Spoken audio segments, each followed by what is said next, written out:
तू पति के साथे रहबू कि देवर के साथे? देवर के साथ है। तू कलुआ के साथे रहबू कि गोपालगंज वालन के साथे? इनके साथ है। देवर जब खूब सूरत बा भतार के का जरूरत बा। अच्छा जौन माजे भातारा दीनू। देवर जब खूब सूरत बा भतार के का जरूरत बा। चला मिली पलंग मिलल होई, मोबाइल मिलल होई, गाय मिलल होई, लेकिन हौसन हौसन गाय मेहरी मिलल भी हमारा के गाय दादा। हाँ कहे के बा 1 रुपया 2 रुपया मतली हा पंडित जी। 1 रुपया 2 रुपया अरे मतली हा पंडित जी। अरे है निसावा के बहिनी के दहे जली हा पंडित जी। अरे निसावा के बहिनी के हो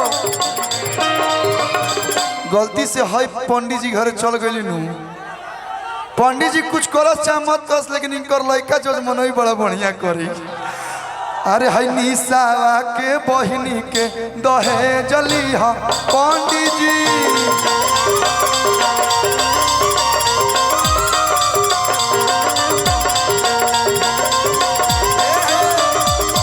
कि पंडित जी के पतारा में चूचू ही भी आए रे। आई एम सो सॉरी पहले से। देखो ऐसे में पहली बार ऐसे हम लोग थोड़ा सा हल्का सा, लेकिन उतना भी नहीं, पहली माफी चाहूंगी।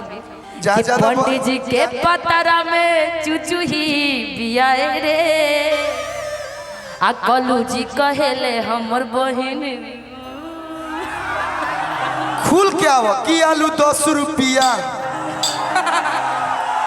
बैगन 20 रुपया। उतना बोल ही नहीं पा रही ना तो मत बोला। पंडित जी के पतारा में चूचू ही भी आए रे। पंडित जी के पतारा में चूचू ही भी आए। पंडित जी के पतारा में चूचू ही भी आए रे। पंडित जी। अच्छा ये छपरा सिवान गोपालगंज में गाया जाता है ना, गाया जाता है ना अपने यहाँ, गाया जाता है पक्का। हाँ कि पंडित जी के पतारा में चूचू ही भी आए रे। पंडित जी के पतारा में चूचू ही भी आए। हितावा कहेला मोर बहिनी भी आए रे। हितावा कहेला मोर बहिनी भी आए रे। कि आलू 10 रुपया, बैगन 20 रुपया। हेलो कब से हम गाँव तनी आलू क रुपया डीजे बैगन बैगन ठीक है। उधर से नहीं महावीर वाला तन तनी आई आलू 10 रुपया, बैगन 20 रुपया। अब पंडित जी के पैकेट में मोबाइल नोकिया। पंडित जी के पैकेट में मोबाइल नोकिया। धूम मचाले धूम रिंगटोन बाजेला हिलेला मोछिया। रिंगटोन बाजेला हिलेला मोछिया। लेकिन पंडित जी के हमनी के तारीफे ना गाड़ी सुनाए वाली समाई बहन कैसे कि अरे पंडित जी के धोतिया में बात हट। अरे तनी को ना जान सुन जा जमान आ झलकता धोती देखा अरे उड़ता समान धर जा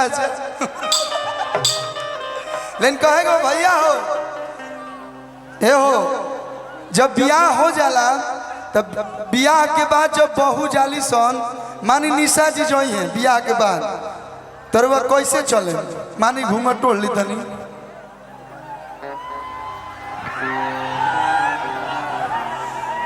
हाई ठेहुनिया के बैठ गए चाचा आवने आवन तक खुद खा दिया सोने लड़का बड़ी बदतमीज है और सही उनके गर्लफ्रेंड नहीं किसा मिलत। हम है आई एम विथ यू तनी कैसे सुनी एगो गाना गाई तनी हम कुछ पूरी उड़ी खा के तनी एक बाद डांस हो भैया। लेकिन कल भोरे सुन लिया लोग जे में भोजपुरी से नया कर कुछ नया कर ए तने हमार मोबाइल देबो भैया इतना भाई हमार बढ़िया बाड़े सो तनी गया संग आ आ आ आ तू भासुर हवा मर दे भैया हो कि नया कर कुछ नया कर साथे गाइलो नया अरे होली में देवरन बदया कर दिल से बहुत बहुत धन्यवाद ये प्यार या आशीर्वाद से यहाँ जीवन बन रहा निशा जी कंटिन्यू रही आज से प्यार आप लोग बना रहो thank you so much love you all